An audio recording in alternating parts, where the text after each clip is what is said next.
बिस्मिल्लाहिर्रहमानिर्रहीम। अस्सलाम वालेकुम। तो प्यारे बच्चों, लास्ट वीडियो में हमने एक्सरसाइज 1.4 को कंप्लीट किया था।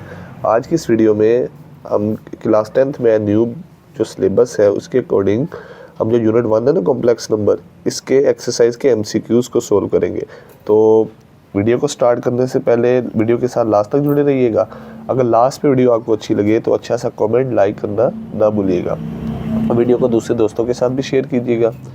तो चलते हैं हम आज के टॉपिक की तरफ। तो यूनिट नंबर 1 आपके पास रिव्यू एक्सरसाइज उसके 10 एमसीक्यूज है। Unit number 1 complex number class 10th math new book जो है 10th मैथ की, उसके अकॉर्डिंग। प्यारे बच्चों, यहाँ पे जो स्टेटमेंट है सबसे पहले उसको अंडरस्टैंड करते हैं। 4 options are given for the following questions, correct choose the correct answer. हमारे पास हर स्टेटमेंट के 4 ऑप्शन है, हमने करेक्ट आंसर को चूज़ करना है। सबसे पहले जो फर्स्ट एमसीक्यूज है उसमें हमने सोल्व करना है अयोटा का स्क्वायर जब अयोटा की पावर 4 इक्वल टू, ये किसके इक्वल होगा। अब इसका सोल्यूशन करते हैं। तो हमारे पास है अयोटा का स्क्वायर जब अयोटा की पावर 4, इसको सोल्व आउट करते हैं। तो पहले ये अयोटा की जो हमारे पास स्क्वायर है इसको एज इट इज़ लिखा। इस अयोटा 4 को हम लिख सकते हैं ये अयोटा स्क्वायर का स्क्वायर, क्योंकि 4 2 का स्क्वायर होता है। अंदर हमने 2 लिख दिया, बाहर भी 2। अब ये जो अयोटा स्क्वायर है इसकी वैल्यू हमने पढ़ी थी -1 होती है। इस अयोटा स्क्वायर की वैल्यू भी -1 और इसका स्क्वायर बाहर एज इट इज़ आ गया।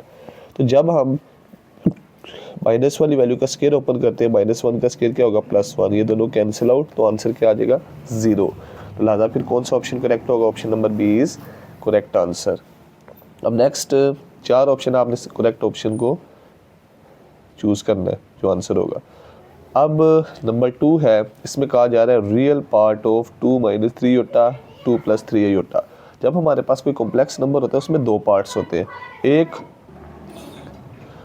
रियल पार्ट बताना है, ये कॉम्प्लेक्स नंबर है, इनका रियल पार्ट क्या होगा। पहली बात तो ये कि जब हमारे पास कॉम्प्लेक्स नंबर की जनरल फॉर्म होती है ना x + y योटा, इसमें ये जो सिंपल वैल्यू होती है ना योटा के बगैर, इसको कहते हैं रियल पार्ट। जैसे यहाँ पे x है, अब हमने इसका रियल पार्ट सोल्व करके बताना है। अब हम इसको सोल्व करते हैं। 2 - 3 योटा 2 + 3 योटा, यहाँ पे एक फार्मूला बन रहा है, एक दा माइनस में एक दा प्लस में। ये कौन सा फार्मूला, a की 2 माइनस b की 2, 2 का स्क्वायर 4, 3 का स्क्वायर 9, योटा का स्क्वायर अयोटा स्क्वायर।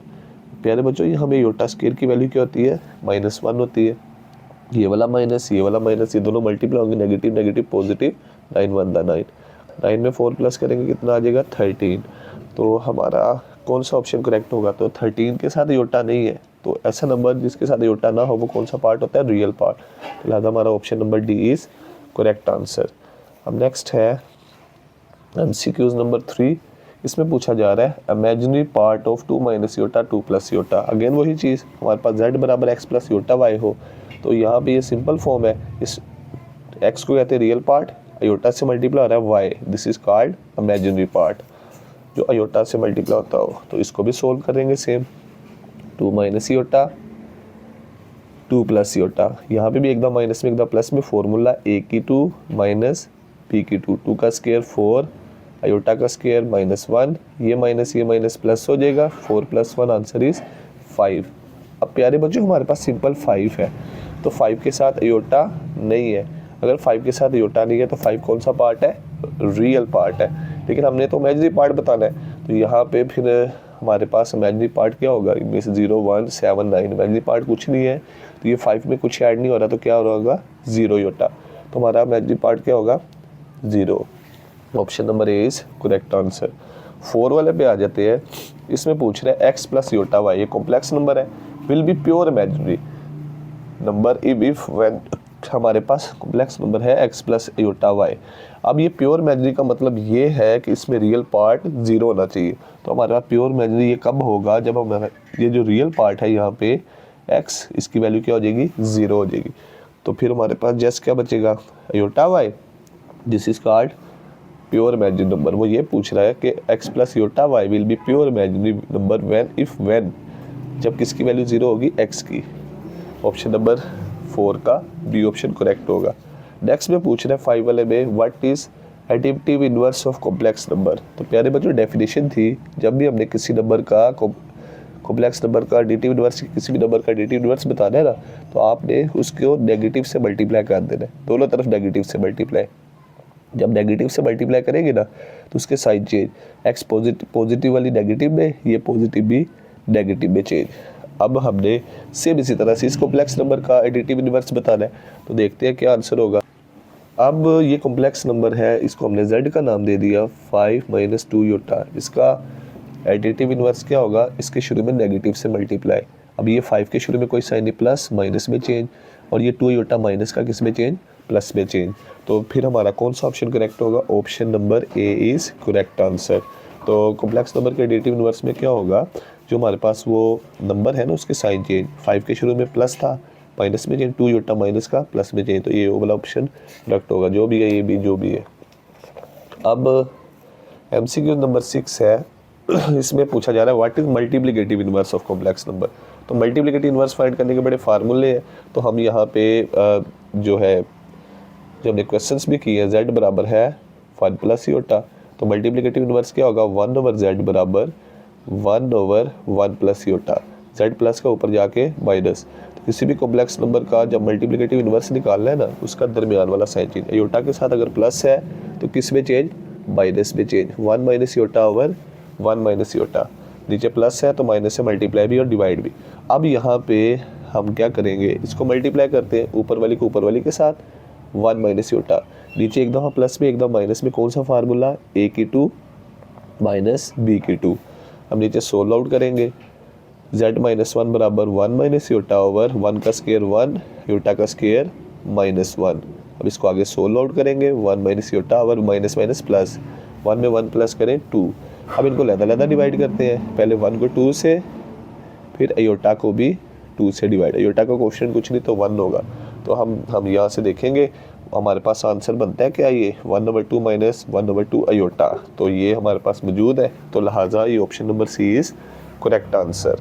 तो सिर्फ सोल्व करना था, सोल्व करने वाले MCQs हैं, बस आपने कॉन्सेप्ट बिल्ड करनी है, अच्छी तरह समझना है, बाकी कोई इशू नहीं होगा।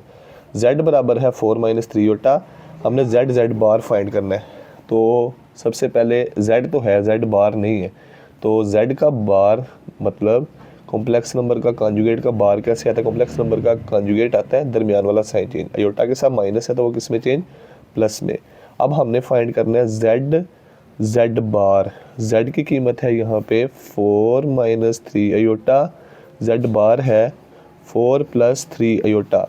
अब एक दा माइनस में एक दा प्लस में, a की जगह 4 का स्क्वायर, b की जगह 3 अयोटा का होल स्क्वायर। अब नेक्स्ट इसको सोल्व करेंगे, 4 का स्क्वायर 16, 3 का स्क्वायर 9, अयोटा का square iota square, 16 - 9 iota square की जगह -1, ये माइनस दोनों मिलके प्लस हो जाएंगे, 9 एकम 9, 16 में 9 जमा करें कितना आ जाएगा 25। अब प्यारे बच्चों हमने सोल्व किया इसको, तो क्या आंसर आया 25, तो option number D is correct answer, तो डी वाला ऑप्शन 25 था। अब नेक्स्ट MCQ नंबर 8 है, z बार का मतलब क्या है कि z को z बार से मल्टीप्लाई करना, z बार कॉन्जुगेट निकाला, z से मल्टीप्लाई किया, 25 आ गया। नेक्स्ट MCQ नंबर 8 है, इसमें पूछा जा रहा है कॉन्जुगेट ऑफ 4 - 9 - 4 योटा। तो ये कॉम्प्लेक्स नंबर है, तो कॉम्प्लेक्स नंबर के कॉन्जुगेट में क्या कहते हैं, सिर्फ योटा का साइन चेंज, यानी 9 एज इट इज़ आएगा, और ये 4 योटा माइनस में किस में चेंज हो जाएगा, प्लस में। तो देखते हैं कौन सा ऑप्शन करेक्ट होगा, option number B is correct answer, 9 as it is, और ये 4 योटा माइनस का किस में चेंज हो जाएगा, प्लस में। कॉम्प्लेक्स नंबर के कॉन्जुगेट में क्या होता है, अगर हमारे पास अयोटा के दरमियान प्लस है ना योटा के साथ, तो वो किस में चेंज, माइनस में, अगर माइनस होगा तो प्लस में, तो हमारी सिचुएशन में योटा के साथ माइनस था, वो किस में चेंज हो गया, प्लस में, और ये हमारा करेक्ट आंसर होगा। अब लास्ट दो MCQ नंबर 9, इसमें कहा जा रहा है z बराबर है 4 + 4 योटा, देन z + z बार, यानी यह z कॉन्जुगेट को z में प्लस करना है। प्यारे बच्चों z तो है, z का बार निकालना है, पहले हम सेपरेटली z बार निकाल लेते हैं। तो z बार कैसे निकलेगा, ये योटा का साइन चेंज, z बार बराबर 4 - 4 योटा। अब हम इस z बार को z में जमा करते हैं, z जमा z बार, z की कीमत क्या है, 4 + 4 योटा, दरमियान में प्लस, z बार कितना है 4 - 4 योटा। अब प्यारे बच्चों ये +4 योटा -4 योटा तो कट गया, जमा 4 × 4, 4 और 4 कितने हो जाएंगे 8, option number A is correct answer. Next है MCQ नंबर 10। इसमें कहा जा रहा है z बराबर है 5 + 4 आयोटा, देन z के गिर्द ये दो स्ट्रेट लाइन्स हैं। कॉम्प्लेक्स नंबर के गिर्द जब ये दो स्ट्रेट लाइन्स आती है इसको मॉडुलस को शो करती है, यानी हमने z का सिंपल मॉडुलस फाइंड करना है। प्यारे में जो डेफिनेशन थी z बराबर x + आयोटा y। अब कॉम्प्लेक्स नंबर का मॉडुलस कैसे आता है कि हमारे पास जो रियल और इमेजिनरी पार्ट है उनका स्क्वायर लेना है। रियल पार्ट है x, उसका स्क्वायर, इमेजिनरी पार्ट है y, उसका स्क्वायर, और ऊपर अंडर रूट आ जाएगा। अब यहाँ हमारी सिचुएशन में z बराबर है 5 + 4 आयोटा। अब हम इसका मॉडुलस कैसे फाइंड करेंगे? यहाँ पे z के दो स्ट्रेट लाइंस, रियल पार्ट है 5 उसका स्क्वायर, इमेजिनरी पार्ट है 4 उसका स्क्वायर, इसके ऊपर अंडर रूट आ जाएगा। 5 का स्क्वायर 25, 4 का स्क्वायर 16, 25 में 16 जमा करेंगे कितना आ जाएगा 41, और ये क्या आ जाएगा 41 का अंडर रूट। और लिहाजा option number D is correct answer. Option number D is correct answer. तो ये थे हमारे आज के MCQs unit number 1 class 10th में। न्यू बुक जो पैक्टा का न्यू सिलेबस है Punjab curriculum and text book board, तो उम्मीद करते हैं तमाम पंजाब बोर्ड्स के लिए आज की वीडियो अच्छी लगी होगी। तो इस तरह की मज़ीद वीडियोस के लिए चैनल के साथ जुड़े रहिएगा इंशाल्लाह। और अगर आप चैनल पे नए हैं तो सब्सक्राइब करना ना भूलिएगा। अल्लाह हाफिज़।